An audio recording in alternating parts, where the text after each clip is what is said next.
Welcome in the NHA Strategy Show. We're going to get you ready. Strategy ahead of Thursday Night Football. That's right. Because there are contests to be won, money to be made on the NHA platform app, right? Can't say site because it's on the app there for you. So make sure you're hanging with us. I know, already off to a bad start. I couldn't even get through the first sentence, Geoff, without having to clarify a stutter. But I feel good about tonight. Tonight seems to be a pretty easy game to get ahead of as far as just how it should play out. I don't think there are going to be many surprises by any means when it comes to these two quarterbacks and their respective offenses. Couple of big names are out, which has a trickle-down effect, if you will, for everybody else around them, specifically in the backfield. So Geoff is in the house here. Tyler's producing. I'm just here trying not to stutter anymore, but it's probably going to happen. What's up, my brother? I'm actually, as shitty as this game is on paper, I'm actually looking forward to just watching it. I don't know. Maybe it's just because the NFL's back, but I'm not anti-watching the game by any means. Yeah, I mean, I hear some people people complaining about this game. Like, I get that these haven't been like the most prolific offenses, but dude, it could be worse. Like, I mean, it could be way worse than this. We could have I don't even know. I mean, we could have like the Giants and, the Bears again or something like that. This is fine. I'm fine with this as a Thursday night game. Right. I get that there's no Jonathan Taylor, but we got like Pittman and Sutton out there. Russ was really good last week. I mean, people don't want to admit it, but he was. And I don't know. I mean, the thing I like about this game too, like you said, I'm interested to watch because like this is a big game for both teams. I mean, Denver does not want to fall behind the Chiefs. And Indy just needs to win, like just to stay in it. So I think you're going to see, I actually feel like you'll see this game open up a bit. Like the defense is here, banged up, Shaq Leonard out, Randy Gregory out. I think this game will be potentially a little bit more exciting than people are making it out to be. We can look at Jonathan Taylor's absence because Nyheim Hines now, right? Nyheim Hines, pardon me, all of a sudden has a huge impact on this run game for the Colts, way more than we've seen even behind a guy like Jonathan Taylor. And Hines has been able to take advantage of some limited opportunities. And the other side is almost like, if Williams is healthy, right, then Melvin Gordon is probably in the doghouse. Like Melvin Gordon is probably not running much at all tonight, right? Because he keeps fumbling the fucking football away and on almost the game at that point. He's basically cost them 2 games at this point. Right. They're 4-0 without Melvin Gordon. Yeah, legitimately. Like, it's not even facetious. I mean, they could be 4-0. At the very least, they probably win the Seahawks game. I mean, the Denver defense didn't do them any credit last week, so I guess you could say that, but they got a shot at 4-0 without Melvin Gordon. Absolutely. And then the dude, it's like this guy just runs well too, like Melvin Gordon. I mean, he goes to Denver, they draft Javonte Williams, they still give him chances. And now Williams is hurt when he should be getting cut this week. Like, right. So it's like, anyways, he's here. Like, he's going to get touches, man. I mean, deal with it, I guess. Like, he's probably going to push for 20 touches tonight. So we have a couple of places to start, right? We have and you mentioned Courtland Sutton. I think he is a fantastic piece to build around from a wide receiver standpoint. We have the running back position, and I say that singular because both teams are dealing with issues in the backfield. And then the quarterbacks. And you mentioned, right, as far as Russ playing better, and yeah, absolutely. But there's still this concern, and it's not all on Melvin Gordon, although it's probably 85% on Melvin Gordon, how consistent this offense can be now. And look, Matthew Ryan and this Colts team, they are freaking awful. Yeah. Yeah, pretty bad. Where would you like to begin?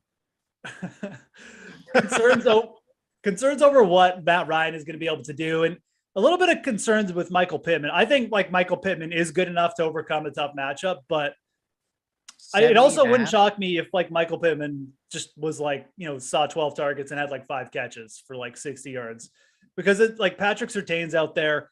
Denver knows what's coming now. I mean, they're not going to be too hyper worried about Nyheim Hines.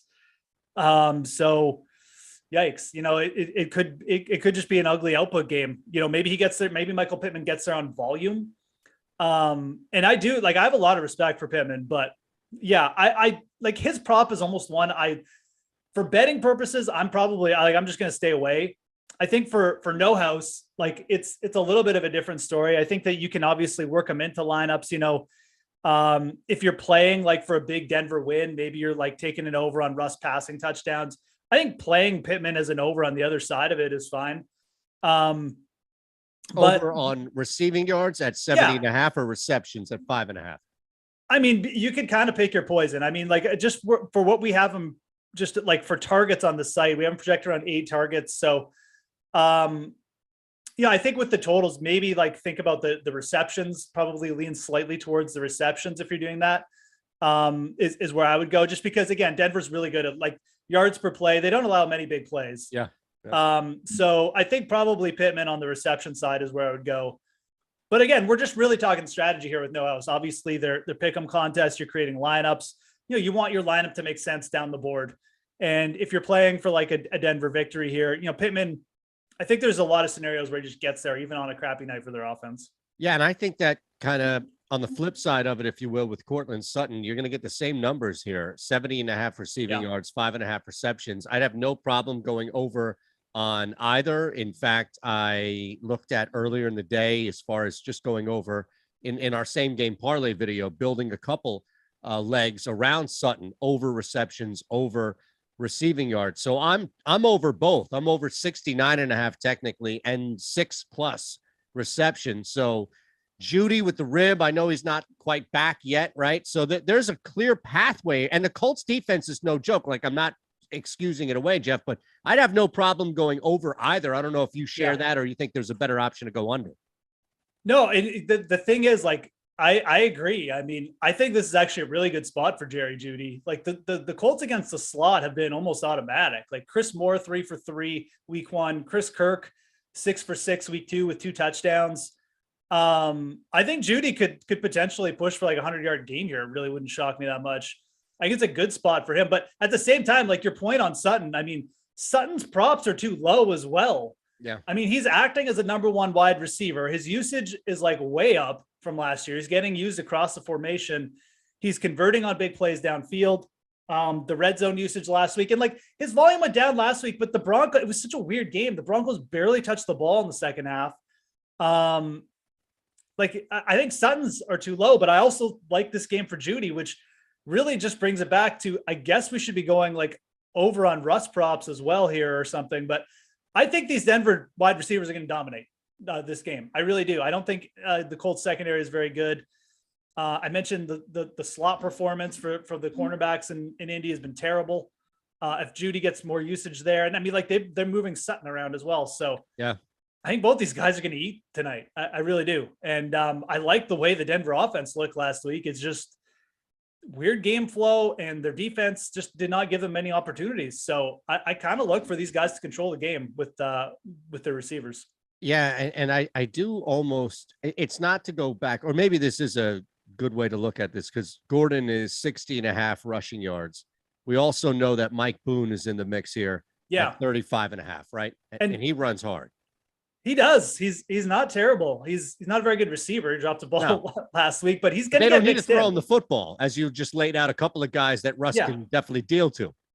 Exactly. And I think with Boone too, like, this is why I don't even hate the Melvin Gordon under, for the simple reason that I feel like we talk, like he is probably going to get some touches, but he's not as efficient a runner as Javonte Williams. If Mike Boone comes in and runs hard, like you said, like they'll just, they'll just split the carries. Like they'll take some carries away from Melvin Gordon. They certainly have every reason to do that right now. So I think there's a lot of scenarios where Gordon actually goes under his props tonight. It's, Shaq Leonard is out. So it's like, again, this matchup, this Colts team is just kind of attackable on a couple of different levels. But I think with the Mike Boone presence, I just like people maybe just writing him off like, oh, he's the castaway. But I mean, they were mixing him in already last week and stuff. Like he was out there late in the game. So yeah, I expect to see like a healthy dose of Mike Boone, potentially even like, I think there's scenarios where he out touches Melvin Gordon tonight. So you could look for an over there too. I don't necessarily know if you have to do like that with either of the running backs, but I do kind of like fading Melvin Gordon because, and again, for the pick'em contest, I feel like Melvin Gordon's going to be a very popular over target tonight, which makes me want to fade him even more. Yeah, it's a good point. I think when you look at the public perception here, it's almost like, oh, they have no choice.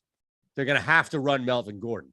And I think the average person may know who Mike Boone is, but, couldn't pick him out of a lineup. And that's fair, right? But at the same time, one thing that you mentioned, Geoff, that just had me thinking about Melvin Gordon, which is this guy is in the doghouse, and he was a healthy running back away from probably being cut. Meaning, if Mike Boone comes out and breaks 1.5 runs, an 8-yard run and an 18-yard run, there really isn't much need to go back to Melvin Gordon, as you laid out. Well, how about this? Let's add on another scenario.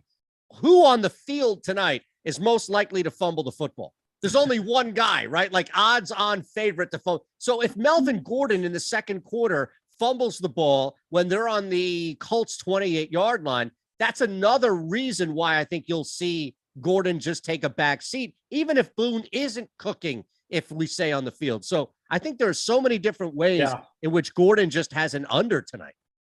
That's a great point. I mean, like, we're legitimately one Melvin Gordon fumble away from him getting cut in the game. I'm telling you, so, yeah. It's a good point. It's like a heightened injury. It's almost like Melvin Gordon is going into this game with like a hamstring injury, right? But instead of re-injuring, he's going to just injure himself through fumbling. So, honestly, a great point, and just more reason to like the under there. And yeah, you can play it with the Boone over. Like, I mean, I like that play. Yeah, Mike Boone is stuck around the NFL for a reason. Like he really has. He's really good in between the tackles. Again, like, I don't know, his receiving ability may be getting questioned right now, but that's not necessarily what he'll be used for anyways. And we're not even talking about receiving props, so who cares? Right. So yeah, I would be very careful with Melvin Gordon tonight.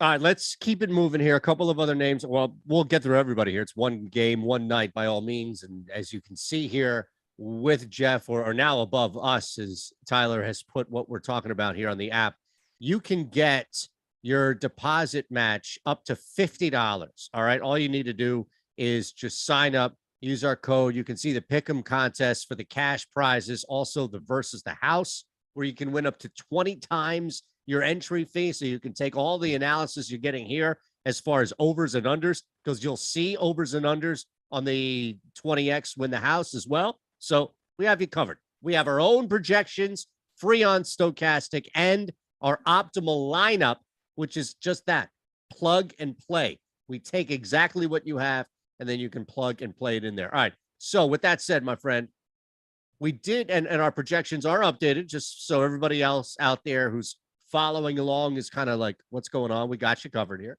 Look at that. Beautiful. Mike Boone, by the way, woof. Updated projections. Mike Boone ain't now. Look, that could be a couple of things. That could be game flow. That could be, I guess it could be Mike Boone. They just don't trust him. So here's what I would say real quick. We also have 58.6% chance of Melvin Gordon going under his rushing total. I think both are live. And even if Gordon does go over, that doesn't negate Boone going under. It probably feeds, right, that Boone would go under as well. Yeah, absolutely. There's scenarios where, both these guys end up going under as well. And I think the thing, again, like, there's a lot of things, like you said, going into this line with Boone and usage and how much, run he's actually going to get. And just like with where the lines are coming from. I mean, I think this 35.5 is certainly bigger than Mike Boone's like line across the industry. So it's something to consider, but also, again, I mean, there's game theory involved. Like, I mean, Mike Boone may be a really popular under target as well with projection like that. So, right. Yeah. Well, I mean, so are you going to flip? Like, that's a good point though, right, Geoff? I just wanted to cut in because you can now fade the entire field by putting Mike Boone over as a 7 or 6 point play, right? Yeah, absolutely. I mean, think about the switch that could happen. I mean, if a lot of people, jam Mike Boone into like a 7 to 10 spot, and then you're doing the same, but going over. I mean, you're basically flipping the entire contest in your favor if he goes over. So, and like backup running backs are hard to project. I mean, like I trust the projections at Stokastic. Trust me, they're great. And you should definitely check them out. They're free, by the way, for No House Advantage. So do that. But backup running backs are sometimes impossible to project. I mean, we're talking about Mike Boone. He's a good rusher. I don't know what the Denver Broncos are going to do. I mean, they could legitimately just be like, okay, we got to rely on Melvin Gordon. Mike Boone is going to get 5 carries here. There's a lot of different scenarios for Boone. So the fact he's got a low projection, it's lower than I thought it would be, but it's not like that much lower. I was thinking he would be a projected under, just for the simple fact his line around the industry is much lower than 35.5, but it's not like it shouldn't be overly shocking. So, you take that for what it is. I think that, again, if you're asking me like straight up bet, or if you're making like against the house parlay ticket on no house, you probably don't need to take a Mike Boone over. There's better spots, but we're talking against playing other people here right now. Yeah. And the psychology of the field will probably be heavy Mike Boone under on that number. Yeah, it's a good point there. And if you want, Tyler, and I can talk through it as you get there, if you can just show the world our projections again, because I knew it wouldn't take long. There was the Paris Campbell one, and this is such a small hole that you could fit a positive game in there for Paris Campbell. But I mean, theoretically, if you wanted to totally fade the field, you can 7-point over Mike Boone rushing and 6-point over Paris Campbell receptions, and just hope that for some reason Paris Campbell becomes a 3-4 target, or pardon me, a 3-4 grab guy tonight. As unlikely as that is. Yeah, Campbell is interesting. We don't have, I think his name's, I can't remember his freaking name, Kalen Grayson, who's been like taking a lot of targets. And like Grayson has actually been out targeting Campbell on way fewer snaps, but Campbell is playing like 70% of the snaps. So it's kind of a weird spot. The Colts don't really have a true wide receiver too. Alec Pierce has been the field stretcher, and he's got a prop of 30.5, which is actually a lot lower than I thought it was going to be. Yeah. But then you've got Campbell with this prop at 2.5, and you're right. Like I think he makes for a good comeback target. Like I mean, because like if Campbell's out there, if Michael Pittman's out there getting covered, and the Broncos aren't allowing big plays, I mean, somebody has to catch like these like short dump offs that Matt Ryan's going to do. You would think. Yeah. And Campbell's going to be out there. He's going to play, even if his snap count goes down a little bit and Grayson takes a few more, he's still going to be out there, probably the most of any other wide receiver than Pittman. So yeah, it's an interesting spot. I would definitely lean over on him on receptions rather than yards. His route tree hasn't been very extensive, but the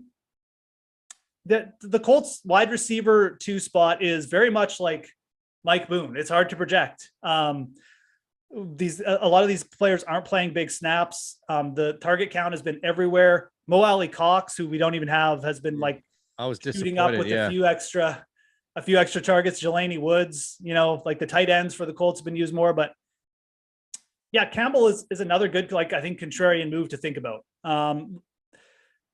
So yeah, this game is hard to project for the Colts side. The Colts side of the offense it's all over the place, man. I love it, man. I absolutely love it. So here's the thing. Here's the thing though, with Matt Ryan, like I was trying to find something on the Colts side that even if they had a good night tonight, and I only know this because we put it out on one of the other videos on the Odd Shopper channel, their team total, I bet it too. I went under their team total 19.5. The Colts team total is 19.5, right? They're averaging 14. Denver's giving up just around 17. It didn't add up that they'd score 20 points. Here's the thing though. Let's say it happens. Shit happens. Life happens. It's sports, right? Let's say they do score, 24, 27 points and the Colts offense just, explodes. Is there anybody that still wouldn't get to where they are? Or right, as bad as it would be for the Colts assumed offense, is there anybody that could still have themselves a good day? Does that make sense? Like you're trying to look at the two different extremes and say, all right, where's the Venn diagram that no matter how bad or how good it got, you can still target somebody who's somewhat even. And I don't think there is. I mean, Alec Pierce isn't the guy, right? No, I think Pierce is total boomer bust. I don't think we have anybody on the Colts. I would, Well, Ryan's 235.5. And you mentioned the touchdowns, 1.5 passing touchdowns. All right, here's one. I'll give this to you here. All right, because it's ridiculous.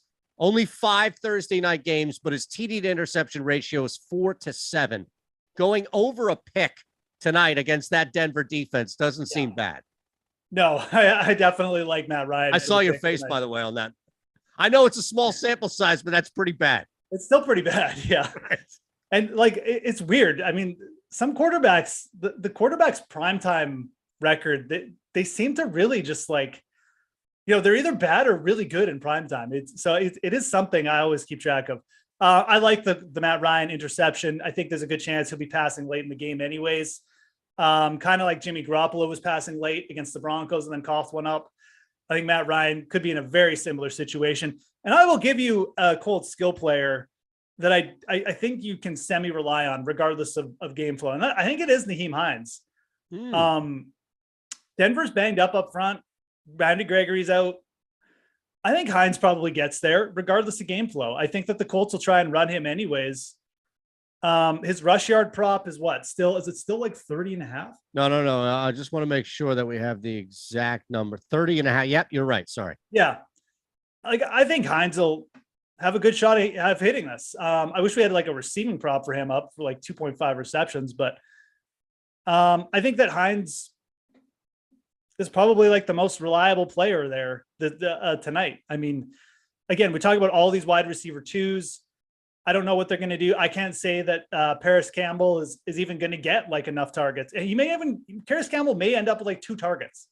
Like, so yeah, there's scenarios where he goes over, but like, I think that as you mentioned, the Colts ceiling feels like 20 points in this game. So yep, like taking them on the under is definitely the way I would go too. And I think going with the under on like a couple of Colts props is also the way to go. Like, you don't have to take Campbell and Pierce together, but if you take a Pierce under, maybe you get fancy and use like a Paris Campbell over receptions or something like that. And then maybe you take like the Hines over as well. But you've got to think about scenarios you're playing for. If you're taking like a Pittman under, maybe you take like the Paris Campbell over, because like Campbell is just getting like those cheap dump off passes and Pittman just gets shut down. Just don't overplay the hand with the Colts. I think that's probably the biggest thing. And Hines looks like the most reliable player there, which is a little scary. I know. But you know what? I think honestly, especially since we opened up with Pittman, through everybody else that's there, and we don't have Mo Alley Cox, which would I think be somebody else that could lean in that category. Nobody can argue with you on that, Geoff, by any means. I think you're on there. We have 2 guys that we really didn't talk about from, well, Russ too, right? I mean, 240.5, 1.5, a half. I bet not only Matt Ryan to throw an interception, but head to head, I laid a half of a pick for Ryan versus Russ. So I don't want to touch, not to say that he won't throw one. I wouldn't want to touch that. Passing touchdowns though at 2 to go over 1.5, or maybe even the yardage at 240.5. Any interest? Yeah, I do. I like the Russ touchdown prop going over on that. Probably a little bit more than the receiving yards or the passing yards, just because, again, I mean, we need the Colts to do something for Russ to get over 235. Most likely, he could throw like 200 in the first half and then throw like 30 yards in the second half because the game is out of reach. I think that's a scenario, but I think that the Colts or the Broncos will be pretty active in the passing game tonight. I mean, it makes sense.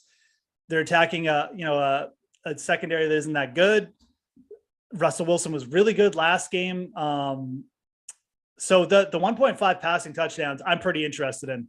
I think Russ goes over that tonight as well. Yeah, that's a good one. I agree. Of all 3, that would be the one I played and actually be pretty higher up on the board. Is that like a 5 or 6 point for you? Sorry. Yeah, I mean, you could get, again, like think about it this way. Like if we're creating a lineup around like Broncos, receivers in the passing game, I mean, you could start with like a Russ prop and like a passing touchdown prop maybe not in the 10 point. It would probably make sense to go with the receiver there and then, but build it down where Russ is still pretty high up, maybe in like your 6 point, those receivers can go over on yardage, but if they're having a good passing day, the most likely scenario is there's a couple passing touchdowns to go along with it. So yeah, probably wouldn't start it in a 10 spot or anything like that, but I would use it kind of as a second tier play, but definitely pairing it with like some Denver Broncos receivers. Awesome, man. Speaking of which, Jerry Jeudy and KJ Hamler. Let's knock Hamler out real quick, and then we can end with Jerry Jeudy from a number standpoint. Look, here's the thing. You only need one grab for KJ Hamler to go over his 20.5 receiving yards. But the problem is you may not get it. And in one of the two games that he's played, only of the two games that he's played, he didn't get that he didn't get that grab. Yeah. He's not getting more than one target in each of the two games he's played, despite one of those grabs being for, that huge 55-yard reception. So this is almost like why, unless you're looking to totally fade and maybe pick a smaller market in the sense of like lesser people are betting it. But I don't know. It seems so risk and maybe unnecessary risk. I don't know. Unless you absolutely. Love it. No, I mean, look, there's KJ Hamler has had like one target. I mean, we're going to need that deep ball. I think that he makes sense to pair with like a Russ over if you're taking passing yards, but you can also do that with like the other receivers. So in a way, it's almost like if you're going to fade Jerry Jeudy or something like that, like then maybe take the Hamler over. I don't know. I mean, you like having 3 overs on all the receivers also just seems like we're asking a little bit too much in a game where the other offense on the other side of the ball may not be doing that much. So yeah, Hamler is like a hit or miss kind of play. I mean, as you mentioned, I mean, I'm just trying to think of scenarios where you'd throw him in. I mean, you could include him in almost any kind of stack, but he's just kind of like a random play. Like it's just going to be a random play. Either it happens or it doesn't. I don't even know if it's like game flow dependent. I mean, the Broncos could be up 3 scores. They'll just be like, hey, let's do some play action. Yep. And Hamler's wide open down the field. And you're not like, it's like the last play of the game or something. And he just catches it. I mean, legitimately. So there's really no game flow where Hamler goes over or under. It's just like you can stick him in and you can use him as a play if you want, or you can just completely forget about him. He's kind of just like the most random play on the board, to be honest. Unbelievable how you're right, especially where the other guys, it's justified with some people being out, et cetera, like working somebody even like Alec Pierce in this. But let's end with Jeudy. Any thoughts on the 60.5 or 4.5 receptions? Yeah. So like, I do like Jerry Jeudy's prospects in this game, but if there is a receiver, like I'm going to fade, it's also going to be him. We mentioned like still coming back from the rib issue. Sutton has been clearly like the preferred target and like rightfully so. So Jeudy to me is more of just like it's like a contrarian move. I mean, maybe you're like fading Sutton to go against the field because I think Sutton's overs, even with the bigger props, are going to be popular. People want to play the over. So if you're thinking about that though, then, going over on Jeudy with like a Russ over is fine too. I think that those two could potentially pop, much like we saw Lockett and Metcalf in Seattle, yin and yang, Metcalf would go over like 40 yards one week and then he'd have like 140 the next week. It could happen here with Jeudy and Sutton. And this is kind of a spot where it could pop up, but I'm not going to go against the projections and say like, oh, Judy's way too low. He should be like way higher in this game. He's to me, he's the riskiest over. And so like, I think even like fading Jeudy and then just taking the over on Sutton is absolutely fine, which is, I'm just looking at where we have these guys projected. I mean, I think that's kind of what their projections are saying. It is what we're saying. We've got Sutton as like one of the only stronger overs plays, and Jeudy is still is a slight under. So yeah, it makes sense, man. Especially when you look at fading and having to slide it. And again, maybe, and just going back to what you were saying, maybe the stack really is Sutton and Hamler, and you do get that one target / reception from Hamler, 48-yard reception downfield from Russ. Never heard of again, but it goes over, and that's the 6 point right there. And I mean, maybe that possession like takes away a bunch of yards from Jeudy, right? Because the scoring on one play. I think that a Jeudy under actually probably makes sense with a Hamler over. I think that at the very least we'll throw that out. Even though Hamler, like I said, I mean, I think he could just go over on so many different ways and scenarios. So awesome, brother. Appreciate it as always. And we'll be back tomorrow, you and I. Pete and I switched this week, so you get 2 days in a row with me. Double. I don't know if anybody prepares you for that, but I apologize in advance. No, it's okay. I mean, I work with Ben every week, so I mean. Oh, I forgot. Yeah, and yeah, you know. I'm prepared. And here's the thing, like. You must have such a high like balance of emotion where you come in all jacked up to talk about golf, which is an amazing thing from a DFS and betting standpoint. And then it's like, oh, you got to put up with Raz's shenanigans. So I understand. It's a tough one. All right, Geoff, we appreciate you. All of us do. Thank you. Hit the thumbs up button. Subscribe if you haven't already. I mean, my goodness, the majority of you have, and we appreciate you. Thanks to Tyler for producing. The promo code is there. It's there for you on NHA. We'll match your first deposit up to $50. And again, we'll get you ready for the entire weekend tomorrow right here on the Stokastic channel. Thanks.